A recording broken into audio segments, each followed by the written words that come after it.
forgot to put stuff on my lips before I got in here, but we're gonna get 1 chapter done today because this one's gonna be a longer one. And then tomorrow we should be back to 2 a day. I'm gonna have to do over the weekend like 4, at least 2, ideally 4. Today we'll be continuing Great Expectations by Charles Dickens. Chapter 19. Morning made a considerable difference in my general prospect of life, and brightened it so much that it scarcely seemed the same. What lay heaviest on my mind was the consideration that 6 days intervened between me and the day of departure, for I could not divest myself of a misgiving that something might happen to London in the meanwhile, and that when I got there it would be either greatly deteriorated or clean gone. Joe and Biddy were very sympathetic and pleasant when I spoke of our approaching separation, but they only referred to it when I did. After breakfast, Joe brought out my indentures from the press in the best parlor, and we put them in the fire, and I felt that I was free. With all the novelty of my emancipation on me, I went to church with Joe, and thought perhaps the clergyman wouldn't have read that about the rich man and the kingdom of heaven if he had known all.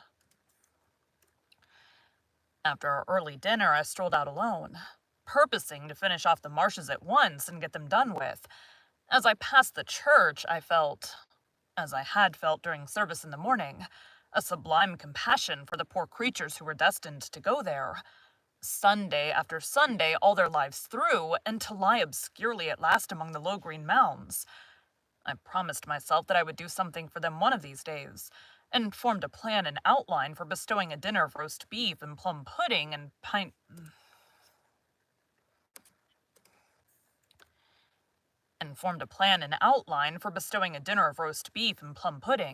a pint of ale, and a gallon of condescension upon everybody in the village. If I had often thought before, with something allied to shame, of my companionship with the fugitive, whom I had once seen limping among those graves, what were my thoughts on this Sunday, when the place recalled the wretch, ragged and shivering, with his felon iron and badge? My comfort was that it happened a long time ago, and that he had doubtless been transported a long way off, and that he was dead to me, and might be veritably dead into the bargain. No more low, wet grounds, no more dikes and sluices, no more of these grazing cattle, though they seemed, in their dull manner, to wear a more respectful air now, and to face round in order that they might stare as long as possible at the possessor of such great expectations. Farewell, monotonous acquaintances of my childhood. Henceforth I was for London and greatness, not for Smith's work in general, and for you. We need to change him over to a more adult voice at some point. Let me look at this guy.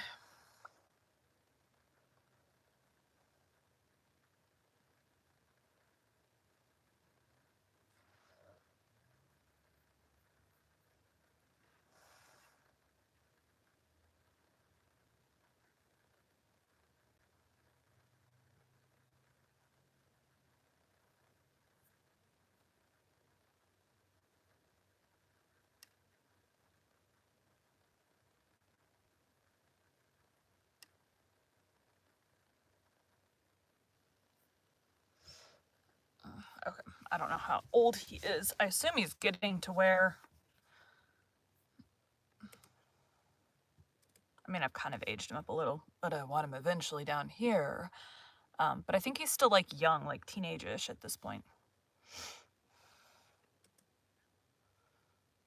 And for you... I made my exultant way to the old battery, and lying down there to consider the question whether Miss Havisham intended me for Estella, fell asleep. When I awoke, I was much surprised to find Joe sitting beside me, smoking his pipe. He greeted me with a cheerful smile on my opening my eyes and said, "As being the last time, Pip, I thought I'd foller." "And, Joe, I'm very glad you did so." "Thank ye, Pip." "You may be sure, dear Joe," I went on, after we had shaken hands, "that I shall never forget you." "No, no, Pip," said Joe in a comfortable tone. "I'm sure of that. Aye, old chap. Bless you. It were only necessary to get it well round in a man's mind to be certain on it. But it took a bit of time to get it well round. The change come so uncommon plump, didn't it? Somehow I was not best pleased with Joe's being so mightily secure of me. I should have liked him to have betrayed emotion, or to have said, "It does you credit, Pip," or something of that sort.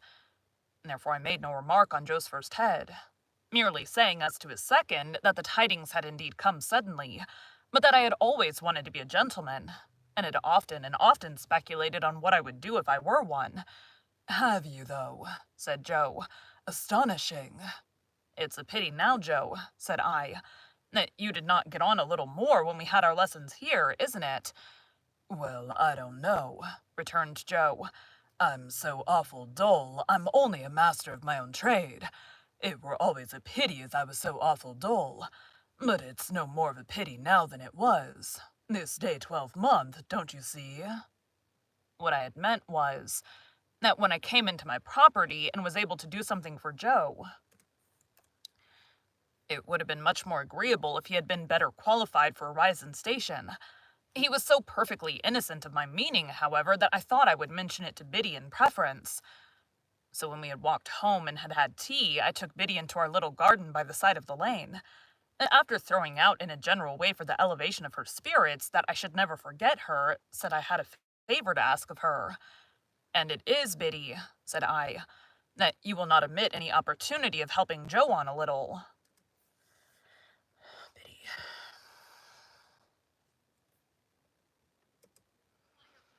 "Why, of course." "How helping him on?" asked Biddy with a steady sort of glance. "Well, Joe is a dear good fellow. In fact, I think he is the dearest fellow that ever lived, but he is rather backward in some things. For instance, Biddy, in his learning and in his manners." Although I was looking at Biddy as I spoke, and although she opened her eyes very wide when I had spoken, she did not look at me. "Oh, his manners. Won't his manners do, then?"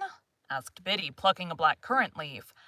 "My dear Biddy, they do very well here." "Oh, they do very well here?" interrupted Biddy, looking closely at the leaf in her hand. "Hear me out. But if I were to remove Joe into a higher sphere, as I shall hope remove him when I fully come into my property, they would hardly do him justice." "And don't you think he knows that?" asked Biddy. It was such a very provoking question, for it had never in the most distant manner occurred to me, that I said snappishly, "Biddy, what do you mean?"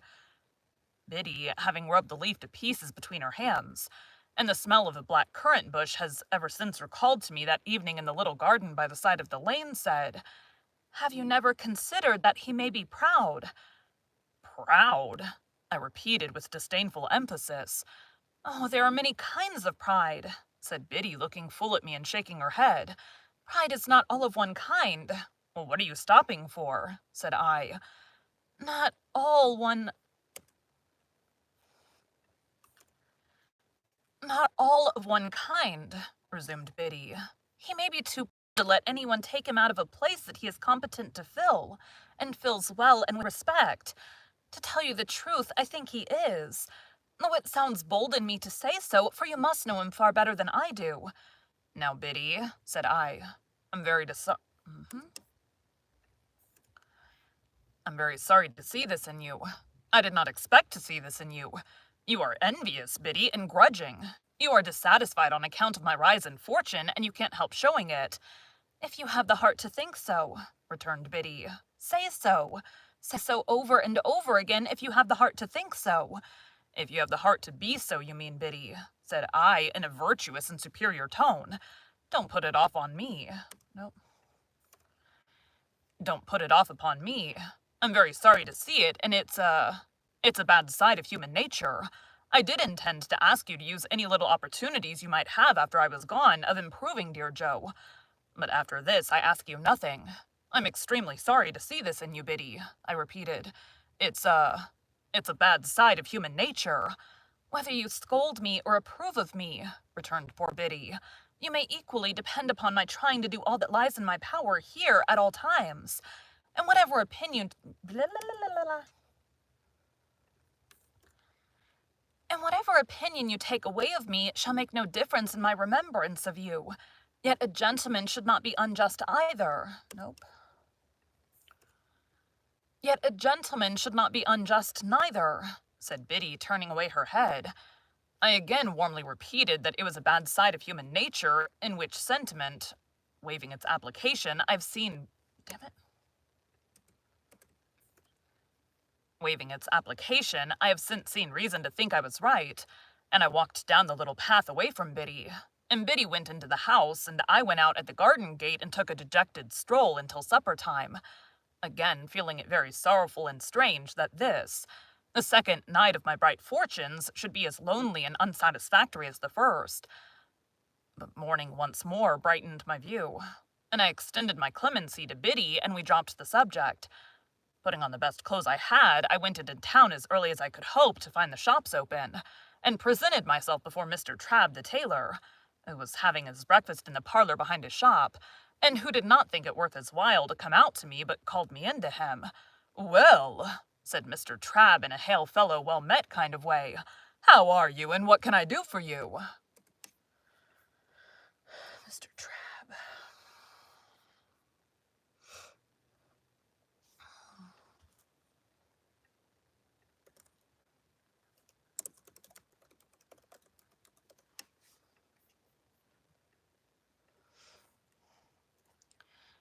Mr. Trabb had sliced his hot roll into 3 feather beds, and was slipping butter in between the blankets and covering it up. He was a prosperous old bachelor, and his open window looked into a prosperous little garden and orchard, and there was a prosperous iron safe let into the wall at the side of his fireplace, and I did not doubt that heaps of his prosperity were put away in it in bags. "Mr. Trabb," said I, "it's an unpleasant thing to have to mention because it looks like boasting, but I've come into a handsome property." A change passed over Mr. Trabb. He forgot the butter in bed, got up from the bedside, and wiped his fingers on the tablecloth, exclaiming, "Lord bless my soul! I'm going up to my guardian in London," said I, casually drawing some guineas out of my pocket and looking at them, "and I want a fashionable suit of clothes to go in.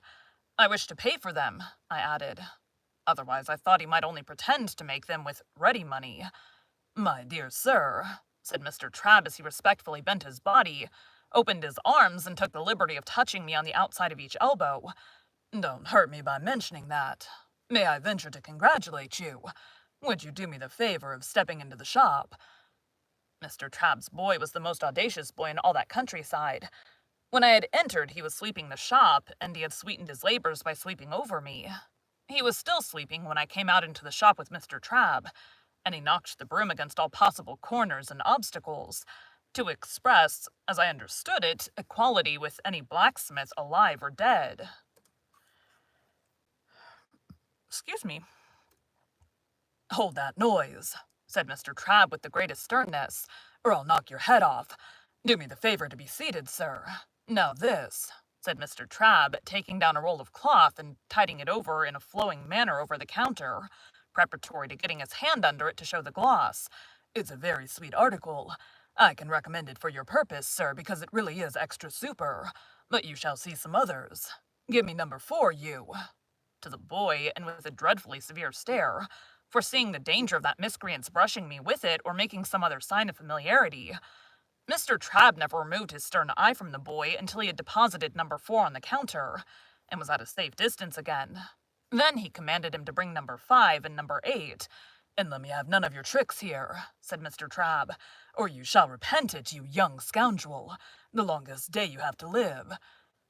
Mr. Trabb then bent over number 4, and in a sort of deferential confidence recommended it to me as a light article for summer wear, an article much in vogue among the nobility and gentry, an article that it would ever be an honor to him to reflect upon a distinguished fellow townsman's, if he might claim me for a fellow townsman, having worn. "Are you bringing numbers 5 and 8, you vagabond?" said Mr. Trabb to the boy after that, "or I shall kick you out of the shop and bring them myself." "Shall I?" "Or shall I kick you out of the shop and bring them myself?" I selected the materials for a suit, with the assistance of Mr. Trabb's judgment, and re-entered the parlor to be measured. For although Mr. Trabb had my measure already, and had previously been quite contented with it, he said apologetically that it wouldn't do under existing circumstances, sir, wouldn't do at all. So Mr. Trabb measured and calculated me in the parlor as if I were an estate, and he the finest species of surveyor, and gave himself such a world of trouble that I felt that no suit of clothes could possibly remunerate him for his pains. When he had at last done, and had appointed to send the articles to Mr. Pumblechook's on the Thursday evening, he said with his hand upon the parlour lock, I know, sir, that London gentlemen cannot be expected to patronize local work as a rule, but if you would give me a turn now and then in the quality of a townsman, I should greatly esteem it. Good morning, sir, much obliged. Door." The last word was flung at the boy, who had not the least notion what it meant. But I saw him collapse as his master rubbed me out with his hands, and my first decided experience of the stupendous power of money was that it had morally laid upon his back Trabb's boy. After this memorable event, I went to the hatters, and the bootmakers, and the hosiers,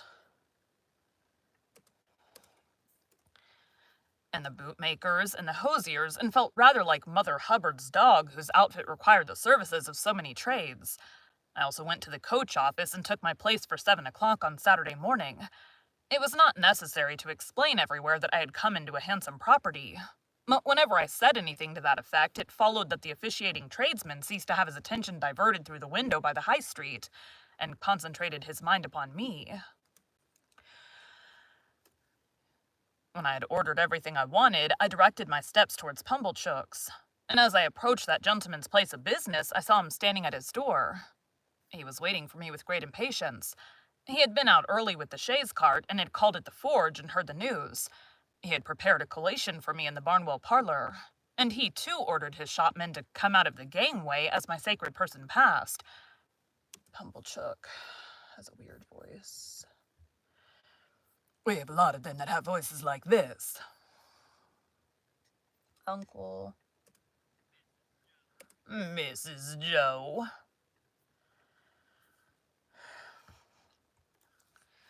My dear friend, said Mr. Pumblechook, taking me by both hands, when he and I and the collation were alone, I give you joy of your good fortune. Well deserved, well deserved. This was coming to the point, and I thought it a sensible way of expressing himself. To think, said Mr. Pumblechook, after snorting admiration at me for some moments, that I should have been the humble instrument of leading up to this is a proud reward. I begged Mr. Pumblechook to remember that nothing was to be ever said or hinted on that point. My dear young friend, said Mr. Pumblechook, if you will allow me to call you so.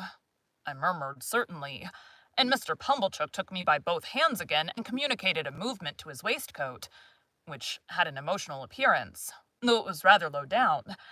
My dear young friend, rely upon my doing my little all in your absence, by keeping the fact before the mind of Joseph.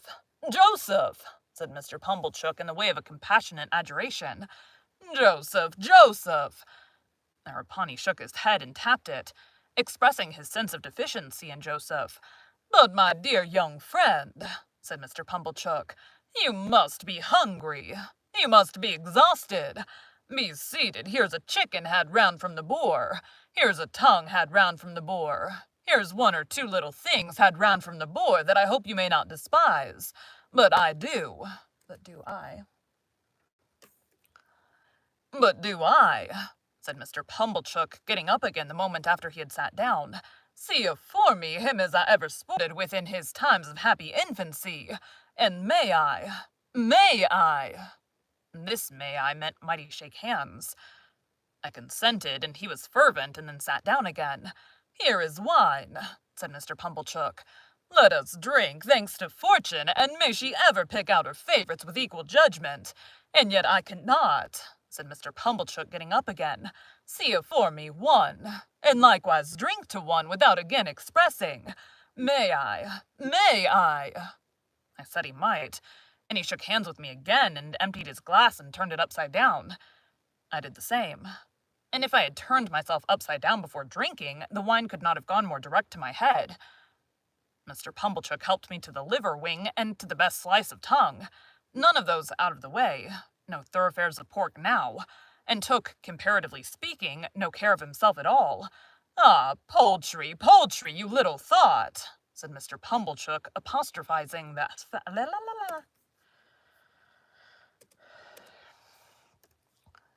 said Mr. Pumblechook, apostrophizing the fowl in the dish.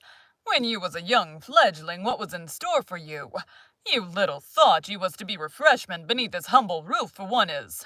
Call it a weakness, if you will," said Mr. Pumblechook, getting up again. "But may I? May I?" It began to be unnecessary to repeat the form of saying he might, so he did it at once. How he ever did it so often without wounding himself with my knife, I don't know. "And your sister," he resumed after a little steady eating, "which had the honor of bringing you up by hand. It's a sad picter to reflect that she's no longer equal to fully understanding the honor. May—" I saw he was about to come at me again, and I stopped him.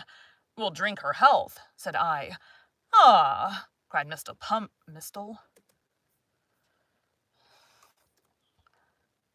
Pumblechook, leaning back in his chair quite flaccid with admiration. "That's the way you know 'em, sir." I don't know who Sir was, but he certainly was not I, and there was no third person present. Pumblechook, we're going to listen to his voice again.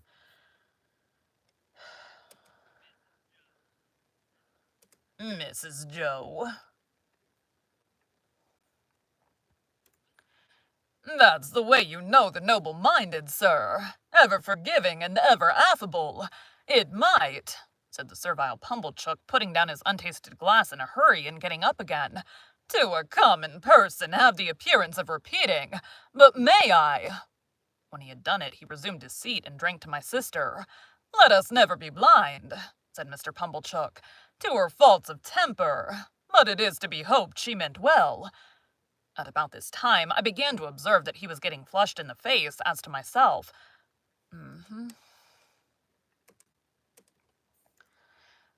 At about this time, I began to observe that he was getting flushed in the face. As to myself, I felt all face steeped in wine and smarting. I mentioned to Mr. Pumblechook that I wished to have my new clothes sent to his house, and he was ecstatic on my so distinguishing him. I mentioned my reason for desiring to avoid observation in the village, and he lauded it to the skies. There was nobody but himself, he intimated, worthy of my confidence. And, in short, might he? Then he asked me tenderly if I remembered our boyish games at sums, and how we had gone together to have me bound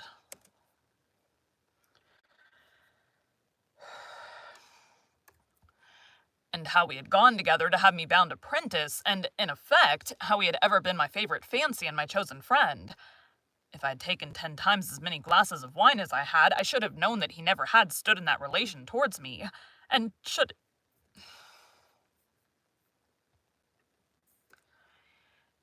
in my heart of hearts have repudiated the idea.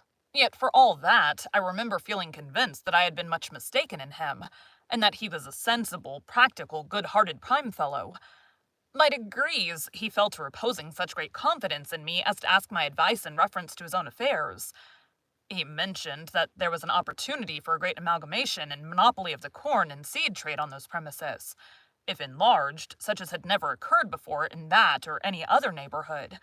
What alone was wanting to the realization of a vast fortune he considered to be more capital. Those were the 2 little words. More capital. Now it appeared to him, Pumblechook, that if that capital were got into the business through a sleeping partner, sir, which sleeping partner would have nothing to do but walk in, by self or deputy, whenever he pleased, and examine the books, and walk in twice a year and take his profits away in his pocket to the tune of 50%. It appeared to him that that might be an opening for a young gentleman of spirit combined with property, which would be worthy of his attention. But what did I think? He had great confidence in my opinion, and what did I think? I gave it as my opinion. Wait a bit. The united vastness and distinctness of this view so struck him, that he no longer asked if he might shake hands with me, but said he really must and did. We drank all the wine, and Mr. Pumblechook pledged himself over and over again to keep Joseph up to the mark.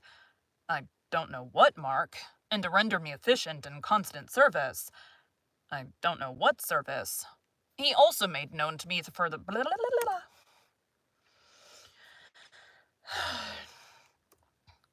He also made known to me for the first time in my life, and certainly after having kept his secret wonderfully well, that he had always said of me, "That boy is no common boy, and mark me, his fortune will be no common fortune." He said with a tearful smile that it was a singular thing to think of now, and I said so too. Finally, I went out into the air with a dim perception that there was something unwanted in the conduct of the sunshine, and found that I had slumberously got to the turnpike without having taken any account of the road. There, I was roused by Mr. Pumblechook's hailing me. He was a long way down the sunny street, and was making expressive gestures for me to stop. I stopped, and he came up breathless.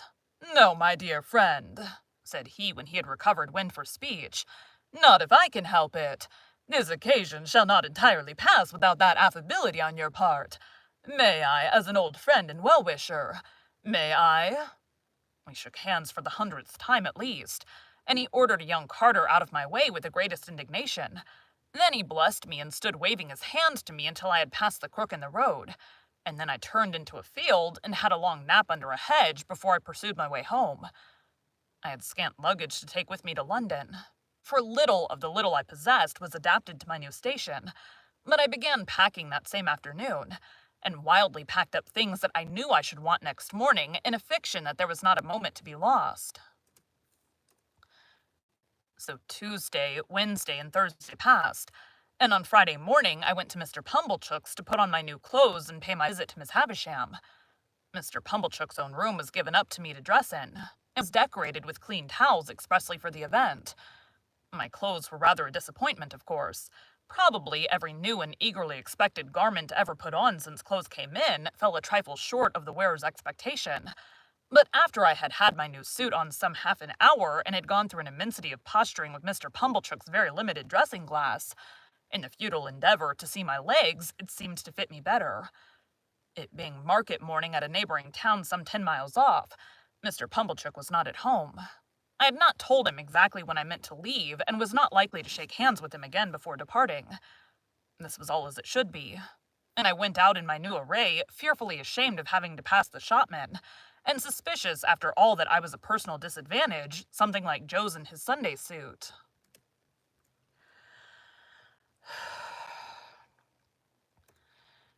I went circuitously to Miss Havisham's by all the back ways, and rang at the bell constrainedly on account of the stiff long fingers of my gloves. Sarah Pocket came to the gate, and positively reeled back when she saw me so changed. Her walnut-shell countenance likewise turned from brown to green and yellow. Sarah Pocket. Getting a bunch of texts. "Cousin Raymond." "You?" said she. "You? Good gracious, what do you want?"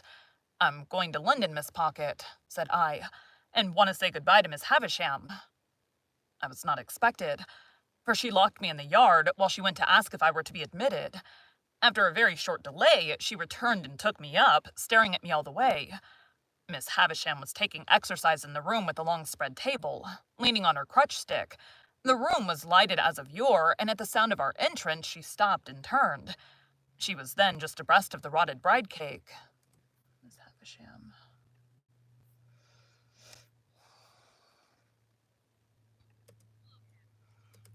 "Look at me." More elegant than Sarah.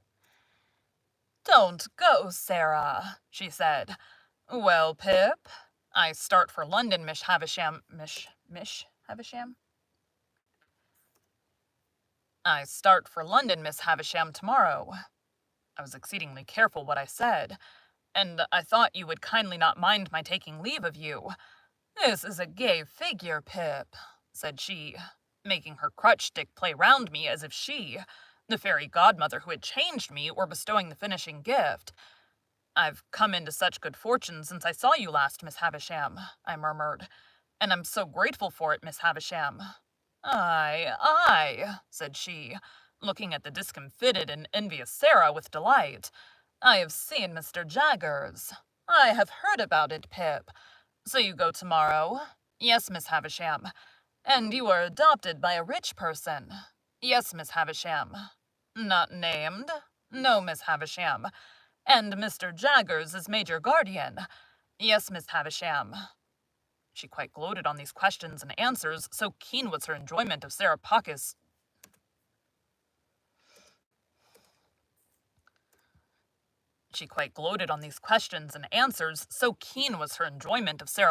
jealous dismay. "Well," she went on, You have a promising career before you. Be good, deserve it, and abide by Mr. Jagger's instructions." She looked at me and looked at Sarah, and Sarah's countenance wrung out of her watchful face a cruel smile. "Goodbye, Pip. You will always keep the name of Pip, you know. Yes, Miss Havisham. Goodbye, Pip." She stretched out her hand, and I went down on my knee and put it to my lips. I had not considered how I should take leave of her. It came naturally to me at this moment. Excuse me. It came naturally to me at the moment to do this. She looked at Sarah Pocket with triumph in her weird eyes, and so I left my fairy godmother with both her hands on her crutch stick, standing in the midst of the dimly lighted room beside the rotten bride cake that was hidden in cobwebs. Sarah Pocket conducted me down, as if I were a ghost who must be seen out. She could not get over my appearance and was in the last degree confounded. I said, "Goodbye, Miss Pocket." But she merely stared and did not seem collected enough to know that I had spoken. Clear of the house, I made the best of my way back to Pumblechook's, took off my new clothes, made them into a bundle, and went back home in my older dress, carrying it, to speak the truth, much more at my ease, too, though I had the bundle to carry. And now those 6 days which were to have run out so slowly had run out fast and were gone, and tomorrow looked me in the face more steadily than I could look at. As the 6 evenings had dwindled away to 5, to 4, to 3, to 2, I had become more and more appreciative of the society of Joe and Biddy. On this last evening, I dressed myself out in my new clothes for their delight, and sat in my splendor until bedtime. We had a hot supper on the occasion, graced by the inevitable roast fowl, and we had some flip to finish with. We were all very low, and none the higher for pretending to be in spirits. I was to leave our village at 5 in the morning, carrying my little hand portmanteau. And had told Joe that I wished to walk away all alone. I'm afraid, sore afraid, that this purpose originated in my sense of the contrast there would be between me and Joe if we went to the coach together. I had pretended with myself that there was nothing of this taint in the arrangement. But when I went up to my little room on this last night, I felt compelled to admit that it might be so, and had an impulse upon me to go down again and entreat Joe to walk with me in the morning. I did not. All night there were coaches in my broken sleep, going to wrong places instead of to London, and having in the traces now dogs, now cats, now pigs, now men. Never horses. Fantastic failures of journeys occupied me until the day dawned and the birds were singing. Then I got up and partly dressed and sat at the window to take the last look out, and in taking it fell asleep. Biddy was astir so early to get my breakfast that although I did not sleep at the window an hour, I smelt the smoke of the kitchen fire when I started up with a terrible idea that it must be late in the afternoon. But long after that, and long after I had heard the clinking of the teacups and was quite ready, I wanted the resolution to go downstairs. After all, I remained up there, repeatedly unlocking and unstrapping my small portmanteau and locking and strapping it up again, until Biddy called to me that I was late. My phone keeps...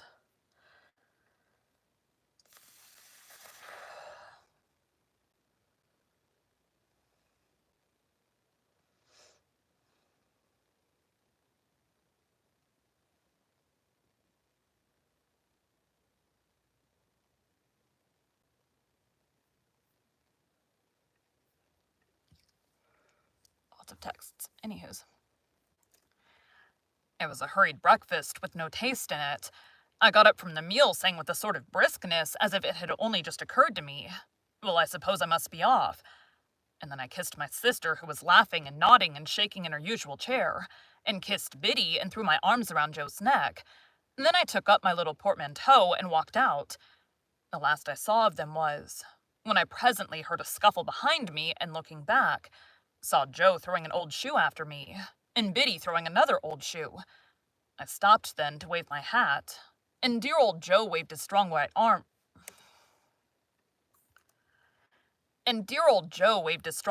above his head, crying huskily, "Hurrah!"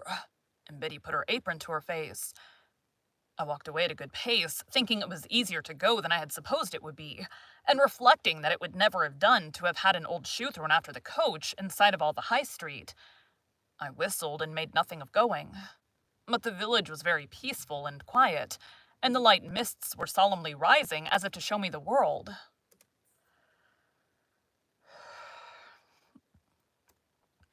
And I'd been so innocent and little there, and all beyond was so unknown. My throat just made a noise. And I had been so innocent and little there, and all beyond was so unknown and great, that in a moment, with a strong heave and sob, I broke into tears. It was by the finger post at the end of the village, and I laid my hand upon it and said, "Goodbye, oh my dear, dear friend. Heaven knows we need never be ashamed of our tears, for they are rain upon the blinding dust of earth, overlying our hard hearts. I was better after I had cried than before, more sorry, more aware of my own ingratitude, more gentle. If I had cried before, I should have had Joe with me then.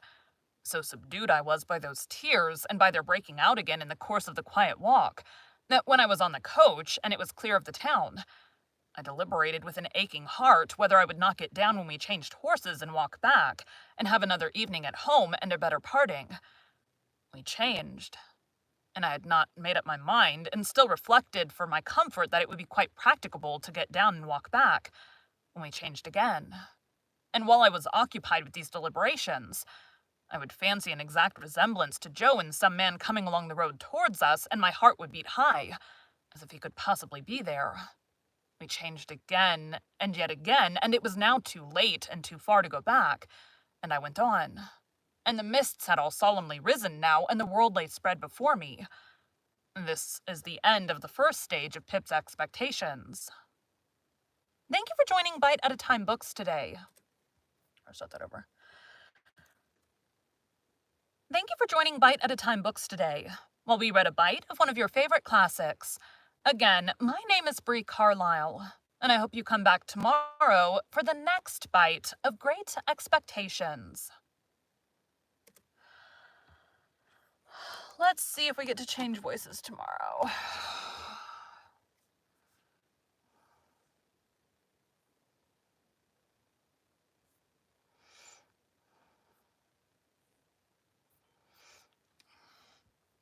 All right, let me hit done and edit. I'm gonna Google like his ages throughout this book.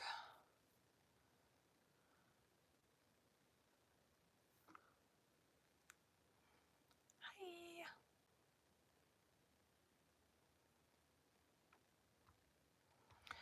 Let's see. We are gonna Google, pull up what I'm narrating today. All right, save. Pip, age through, Great Expectations. How old is Pip in Great Expectations? This is some study guide. Oh, you have to be a member.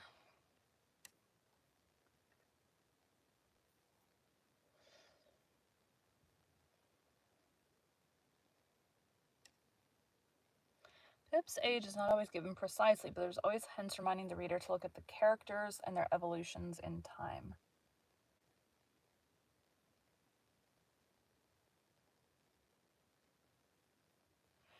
So he's about 18 to 23 in this volume. So we're going to age up his voice for this now, because we're going to age it up.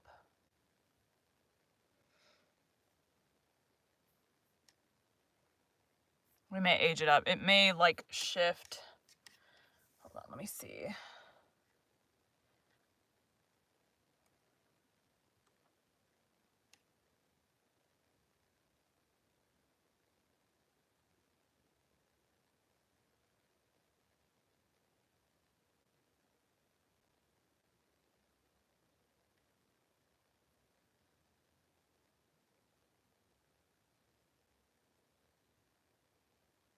Okay, we're gonna keep this tab open.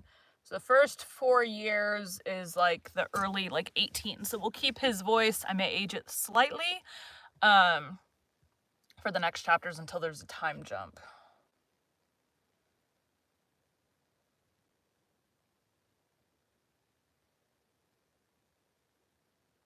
Another jump forward, this time a little in advance, confirmed by the beginning of the first chapter. I was 3 and 20 years of age. Yeah. So we're here.